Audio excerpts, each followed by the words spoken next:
சுமதி. சுமதி, அதாவது இந்த Intel company தெரியுங்களா உனக்கு? இந்த சிப் மேனுஃபேக்சரிங்கு, சரியா? அதுலேருந்து 18,000 எம்ப்ளாயீஸை வந்து வெளியேற்ற போகிறதா நிறுவனம் வந்து அறிவிச்சிருக்காங்க.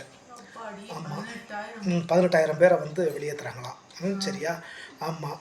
அதுக்கு ரீசன் வந்து என்ன சொல்லியிருக்காங்கன்னு கேட்டால், அவங்க வந்து ஜூன் மாத அந்த காலாண்டு இருக்குல்ல, குவார்டர் காலாண்டு, அந்த ஃபைனான்ஸ் அதில் வந்து பார்த்தோன்னா $1.6 பில்லியன் அமெரிக்கன் டாலர் வந்து இழந்திருக்காங்களாம். ஆமாம்.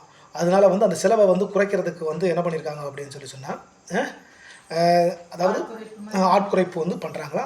அதனால வந்து அதை வந்து ஈடுகட்டுறதுக்கு 18,000 பேரை வந்து பணி நீக்கம் செய்யுது. அது சீக்கிரம் வந்து விரைவில் வந்து அந்த அறிவிப்பு அது அறிவிச்சிட்டாங்களாம். பட் விரைவில் வந்து எதிர்பார்க்கலாமா, வெளியேற்றிடுவாங்க அப்படின்னு சொல்லி எதிர்பார்க்கலாம் அப்படின்னு சொல்லிட்டு நியூஸ் வெளிவந்துருக்காங்க. மொத்தம் வந்து அதில் ஒர்க் பண்ணுற எம்ப்ளாயிஸ் வந்து 1,24,800 பேர். இதில் வந்து அவங்க வெளியேற்றுற எம்ப்ளாயிஸோடைய பர்சன்டேஜ் எவ்வளோன்னா 15%, அதுக்கு மேலே. அதாவது மொத்தம் வந்து பார்த்தோன்னா அவங்களுடைய ரிப்போர்ட்டில் வந்து 18,000 பேரை வந்து வெளியேற்றுற மாதிரி தான் வந்து அவங்க வந்து அறிவிச்சிருக்காங்க. கூடிய சீக்கிரம் வந்து வெளியேற்றுவாங்க அப்படின்ட்டு எதிர்பார்க்கலாம்.